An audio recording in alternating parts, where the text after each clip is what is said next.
Authors Press.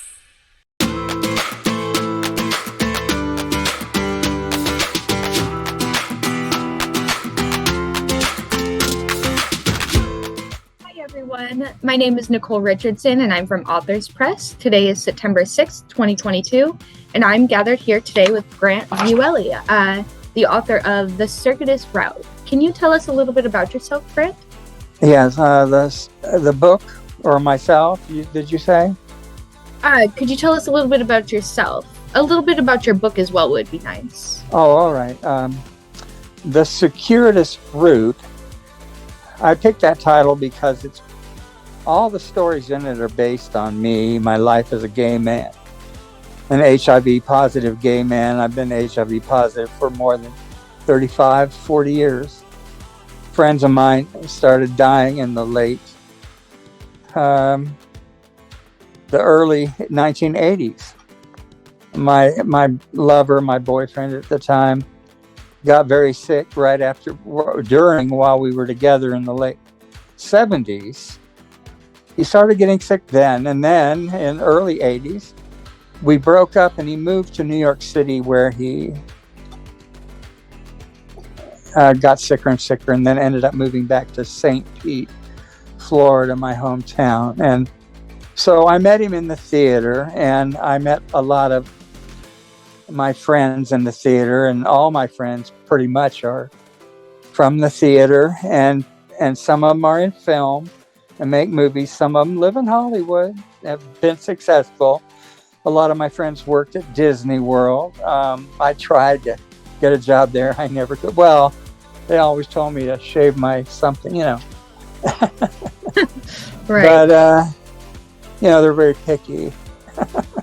You have to fit a profile. Yeah, anyway, my sure. life is basically, I was always very interested in musical theater, especially. I love singing. I love all the music. I love the pageantry. And so in 19,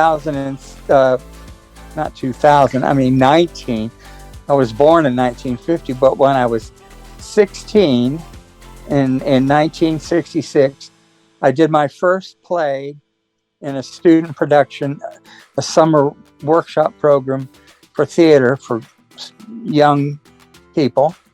I did my first play where I played a leprechaun in a little one-act play. And that just did it. I was so interested even before I did that. I had, as a child, and then watching movies, and my mother used to take me to live stage shows when I was a child. My father went to New York. He was a tennis player. He played in the U.S. Open in 1960, and I was 10 years old. He took me with him, and we went to see My Fair Lady, and that was spectacular. And I was just hooked. So I ended up going to college, first University of Houston, studied drama, then FSU 10 years later. In between, I did multiple musical plays, mostly, some drama, some comedy, acting, all kinds of different roles, some leading roles. And I just had a blast. I loved it. Oh, that's wonderful. That totally leads me to my next question, or my first question, actually. Could you describe a little bit of your theatrical past? Like, for example, what were some of your most memorable experiences when you were in college? Well, at University of Houston, I learned mime. My mime teacher was also a fencing instructor, so we learned to sword fight on stage. And then she had studied under Marcel Marceau, and she was born in Iceland, and so she had this accent. She was so wonderful and so exciting. She was wonderful. My first drama teacher at the University of Houston, he was wonderful. He seemed to take a liking to me. I did scenes and the workshop and stuff, and I just loved it.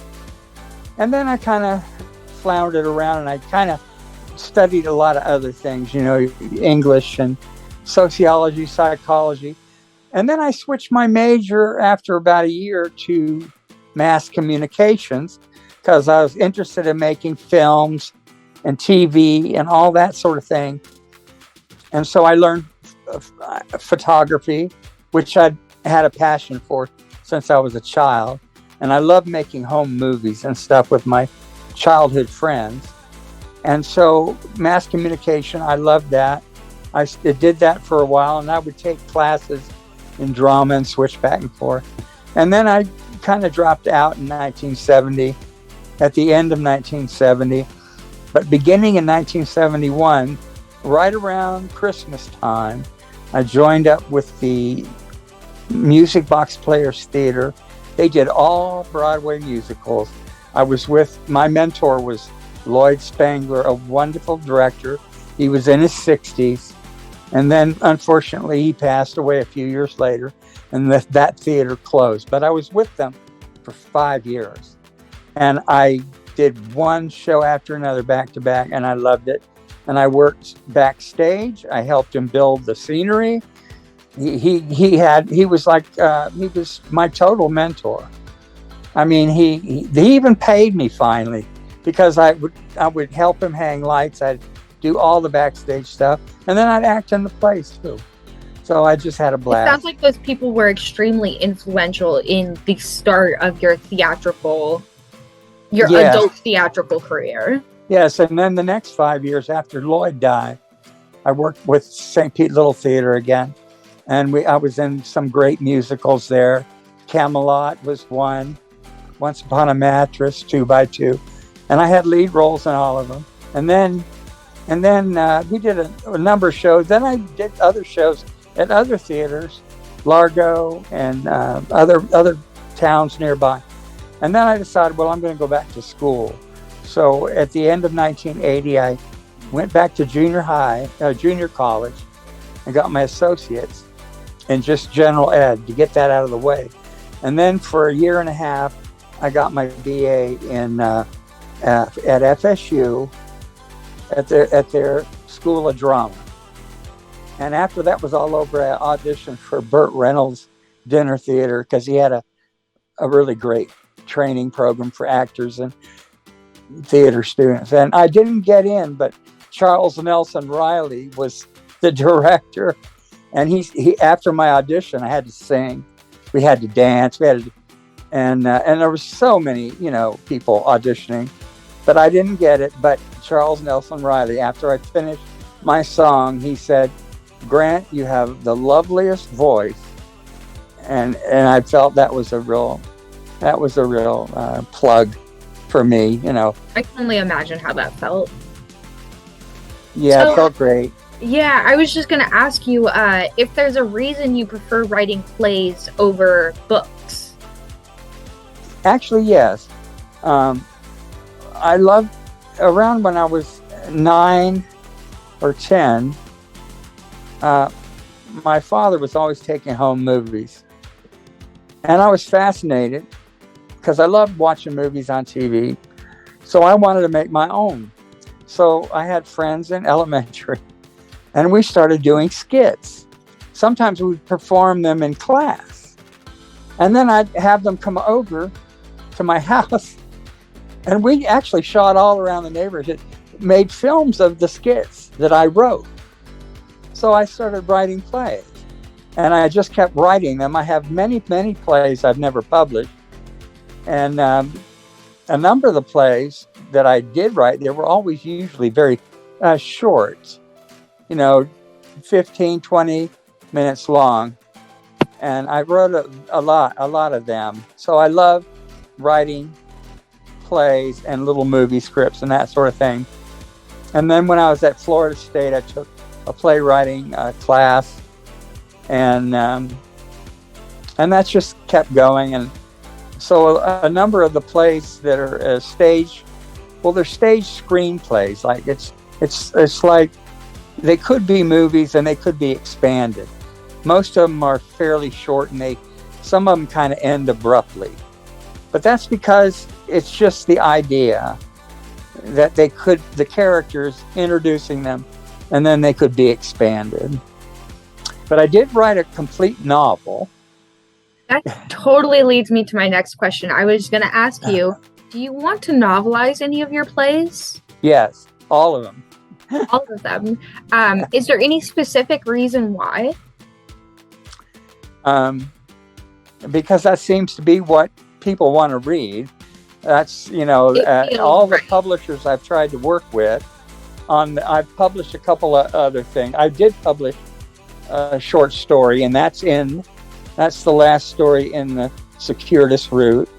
I published my staged version of Dr. George's Magnificent Zeppelin separately, and I did that 10 years ago and way back.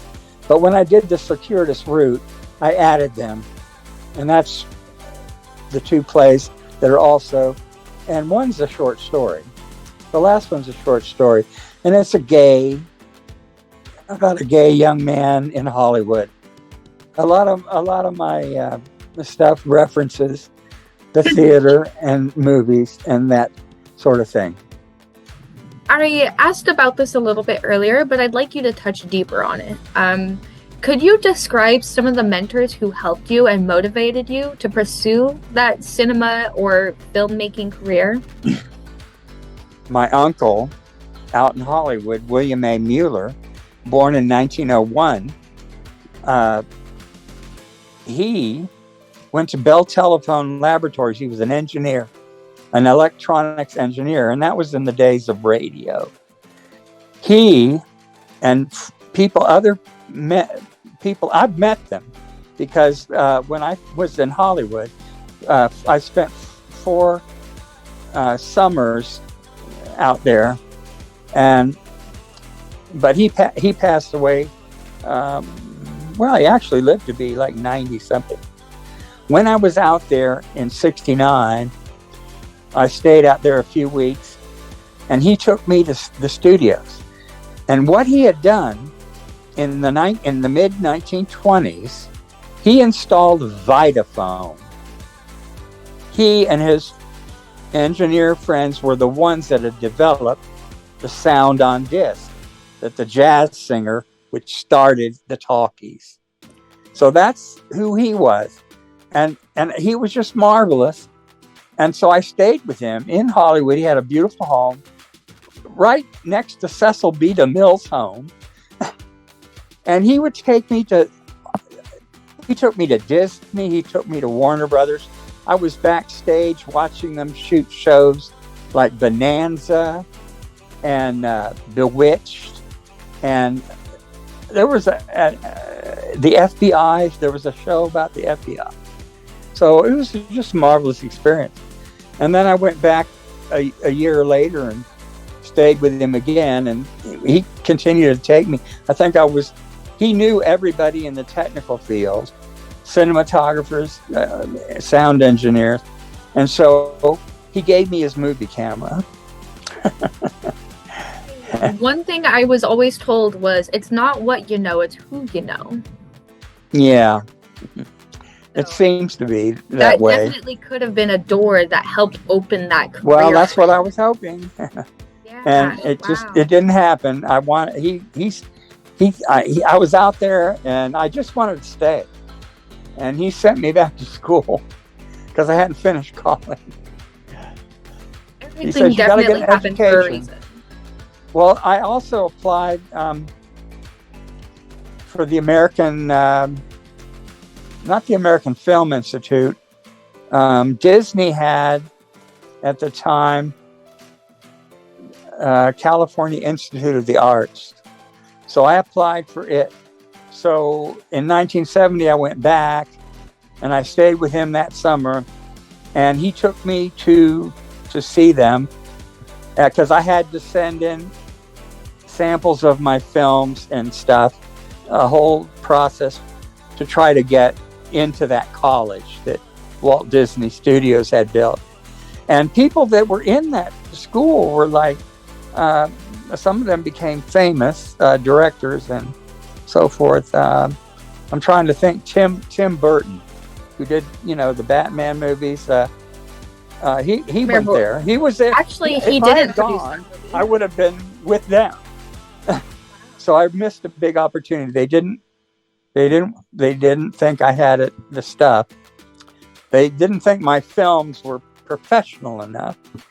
And they let me know. And my uncle took me to that interview. And he sat there with me. And he was, very helpful in trying to get me in the door. But Right. it just didn't work out. Because you definitely wanted your screenplays and products produced professionally, but Yeah. sometimes it just doesn't. Sometimes the doors just don't open that wide. No, they don't. And the films I made in the 1970s, they were 16 millimeter. They were color. They had soundtracks. They cost a lot of money, and I entered them in some film festivals way back when, and none of them did well. But there's hundreds and hundreds of entries for all these things, Right. just like there are in the publishing field, where you're up against hundreds and hundreds and hundreds of authors, Thousands even. thousands, and you go on these book sites and you look at all the different material, all the stories that are similar maybe to what you're writing or whatever. And it's just hard. It's hard to break into. And I think that was another one of your questions coming up. Yeah, you answered that question without me even asking. Okay. Was if you wanted to have them professionally produced, and you definitely do. Oh, yeah. Even though you didn't get them professionally produced, just knowing that my work had been in the hands of Tim Burton would have been enough for me to. Yeah, well, Steven came through. Spielberg's Amblin Entertainment. I sent them a letter about my play, Dr. George's Magnificent Zeppelin, which is in the Circuitous Route. I sent them a letter, describing it, and they requested it, because most of the time when you try to send a script, you just can't, because they'll reject it automatically. They don't like solicited, no unsolicited material. Well, they solicited my script, and then I wrote a screenplay version of the stage play, and they wanted to see that too. So they saw both of them. But then I got a nice, terse response from the development of Amblin Entertainment saying, "Oh, well, it's not what we're looking into right now." So that was a sad thing, but I always kept working on it. And the version that appears in the Circuitous Route is all rewritten. It's added characters. It's different.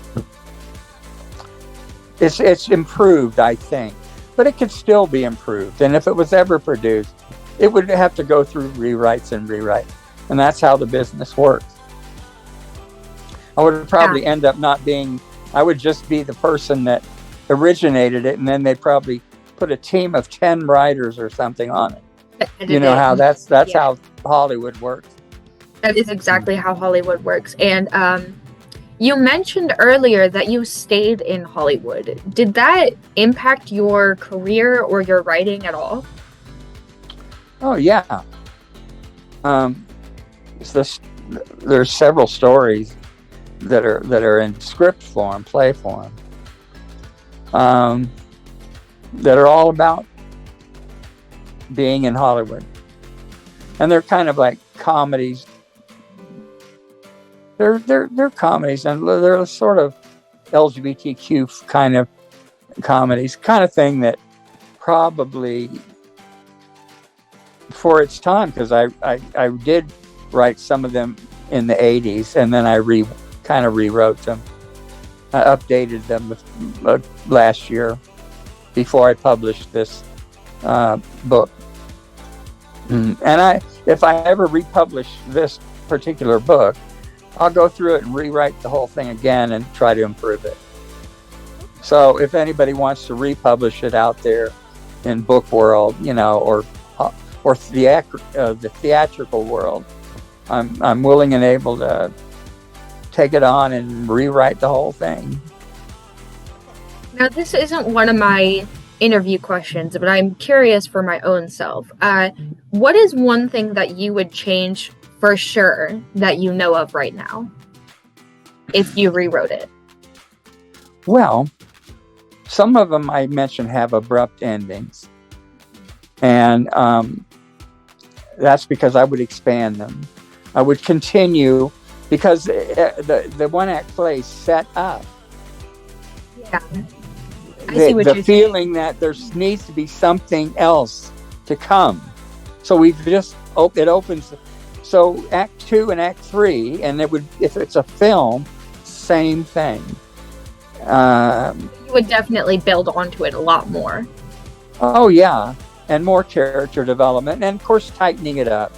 Because I'm very wordy. So I'm always writing. I love to write dialogue. And I overwrite. So I'm kind of long-winded, as you can probably tell by this interview. Once you get me going, I just go on and on. Like I mentioned, it's easier to cut down from what you have than it is to build up what you've got. Exactly. I didn't have an editor. I didn't pay for an editor. I could have, but I didn't.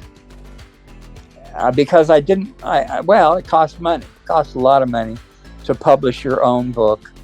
I've spent in the last year with the Circuitous Route, and then I was trying to publish separately the other two. And I worked with a publisher that all of a sudden I spent over $5,000, and then they suddenly disappeared off the face of the earth. I don't want to mention their names because I don't want to hurt feelings, but I lost $5,000 trying to publish two other stories, republish actually. So I've had a bad experience.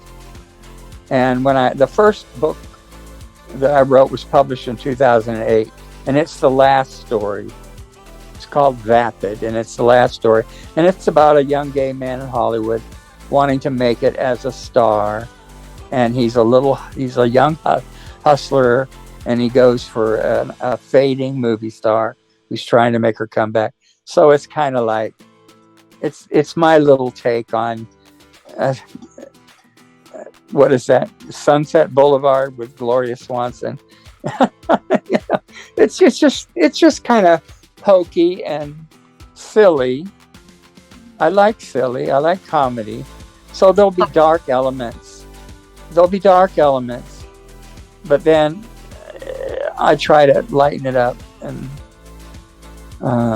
tell us a little bit about your personal experiences as an HIV positive homosexual man and your relationship with the LGBTQ community. Well, the only relationship I've had for a number of years now, for about the last 15, is basically just with my doctors. I just had a doctor's appointment this morning. I got a monkeypox shot. I had my second booster last week, and I went in to see them today, and it's still blistering on my arm, so I was worried about it. But it seems to be, they said, no, don't worry, it'll be all right. And of course, they boosted me 3 times for COVID, because they'll probably boost me again because there's a new shot for that. So everything has been through them. So my relationship with the gay community is, when I first moved here 32 years ago, and I lived in the DC area, south of DC, in Dumfries, Virginia, near Quantico Marine Base. Well, I used to go to the bars up in DC. They don't have hardly any gay bars or places in Virginia. They do, maybe they have a few now, but it's kind of an uptight Northern Virginia. It's all Republican, and they're not very friendly, some of them, for the LGBTQ community, or at least the government. You know, they have such terrible attitudes. But in DC, there's a DC Center, and I just correspond with. I go online and I correspond with other LGBTQ through Twitter and Facebook and that kind of thing. But I did belong to support groups all along, and I've been with the Innova Juniper program, which is for when I first moved here in 1990. The Ryan White. I met Ryan White and my lover had died in 92, and we made quilt for him, and it was displayed on the mall, and that was wonderful. And I was with my support group, and we all did quilts for our loved ones, and it was wonderful because we'd meet every week and we'd stitch them together. So I want to get more involved again, but I'm 72 and my health is pretty bad, and but we'll see. We'll work on it. So another question that I have, I've just got 4 or 5 more questions before we wrap this up. Was it difficult finding a publisher and readers to support your work? Yes, very much. What happened was the publisher of the Circuitous Route, they sold me this whole package. I didn't read the contract very well. I just kind of skimmed through it and signed it. And they had, you know, they talked me into doing it. You know, they call you all the time. Have you got anything to publish? Have you got anything to publish? And I'll say, well, I'm working on something. And then, you know, they keep calling. And finally, a year and a half ago, I started writing this Circuitous Route thing. And I just thought, well, I'll just put some of my plays together, and I'll rework them, and I'll publish it, and yada, yada. And they promised, you know, they talk to you, and they say they're going to do all these wonderful things to publish it. So it got published on July 23rd, not last year, 2021, and nothing. They wanted more money. They wanted $2,000 or $3,000 more money, and much more than that to do a real big campaign. I'm on Social Security. I can't do it. And I had saved a lot of money because when I retired, I had saved quite a bit of money. I blew it all. Sucks. At least you got the book in the end that you wanted. You've got a published book. Oh, yeah. I like it. The only 2 reviews I got were not very good. There were 2 and 3 stars, and they were from the online book club. I had to pay for them. I paid $500 for them. 2 so-so reviews, and the biggest complaint was they found a dozen or more typos. Okay, so I mean, if that's the biggest complaint, that's something you can fix. Well, they found one of the plays, Seamus Dragay. That's pretty much a story of my life. So they found it offensive, some of it, because I was raised a Christian. I believe in God, and I like to believe in Jesus. I think he was a great guy, you know. But spiritually, I'm all over the place. I practice transcendental meditation. Sometimes I do Buddhist meditation. And I love spiritual stuff. I love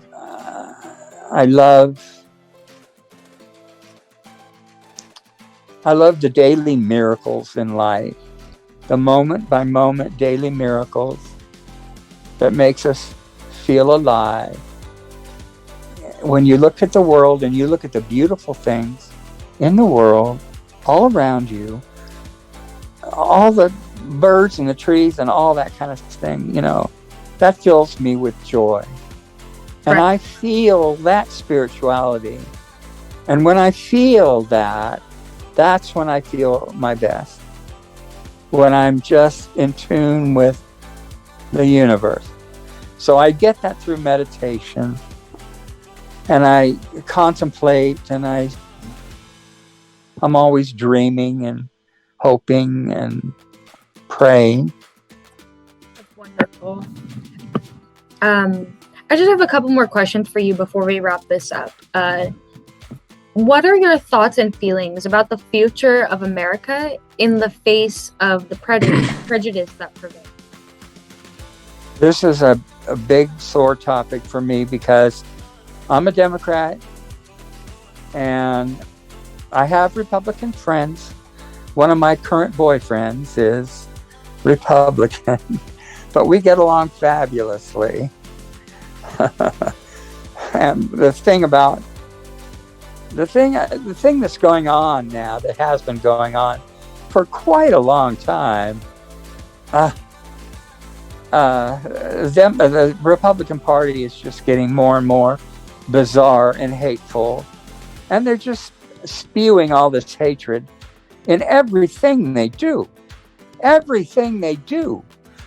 All the programs that the Democrats want to do to help the underprivileged, the minorities that are struggling, the people coming across the border because they're desperate.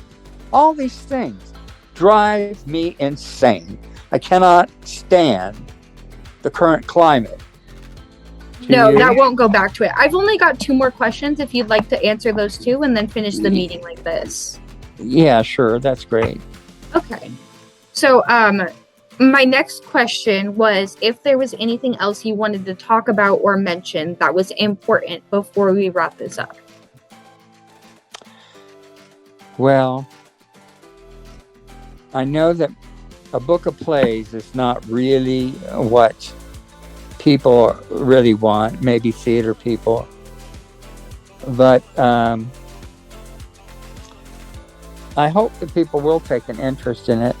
And as far as maybe novelizing, I did start working on novelizing one of them, but I haven't completed it.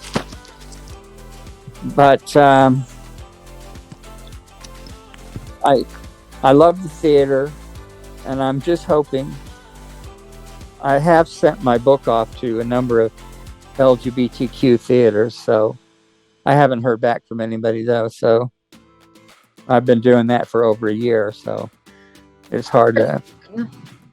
It's kind of like what my mom always says about the lottery. You can't win if you don't play.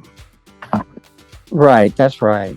So you can't do something if you don't try. And I've just got one more question for you. Have you ever worked with Authors Press before? No, never. I've worked with a number, 4 or 5 of them, I think. Other ones. How do you feel about Authors Press so far? Well, I've enjoyed this interview. Whether it's going to help or not, I hope it does. It's probably my last attempt at trying to do anything with anyone to get it all the other money that I spent on past efforts, it didn't make anything happen. I've done publication, the press releases and stuff, and they gave me a list of everywhere it was sent, TV, magazine, whatever, and I never got a response at all. I know that with those press releases, they're kind of like news articles, and sometimes people can't respond to them. It just depends on who posted it and the way it was formatted. So yeah, I don't know how that worked, but there are a lot of things that could have happened. Yeah, that's right. I did do one book fair way back in 2008 for the Vapid, and they took it to the Miami book fair. And it didn't help me at all. So, but they didn't have me do any video interview. Maybe this will help. I don't know. And your all approach is probably different than. So I'm anxious to see how it works with your company.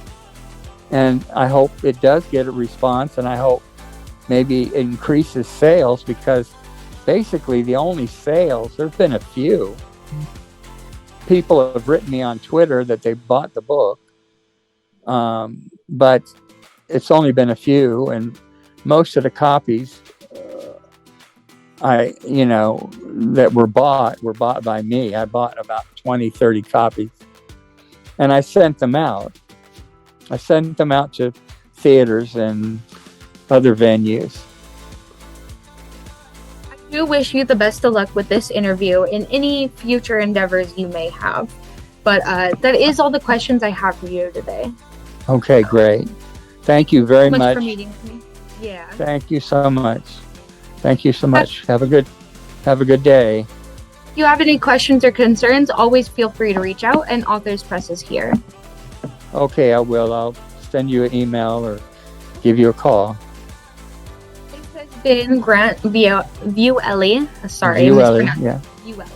Okay. And there's the Circuitous. Is that how I pronounce that? Circuitous. Yeah. It's one of those tongue twisters. Yeah. And that's why I like it. Like, I know how to pronounce it, but my tongue doesn't know how. That's right. Circuitous route. I love wordplay and that sort of thing. You have a nice day and stay safe. Thank you so much, Nicole. Bye-bye.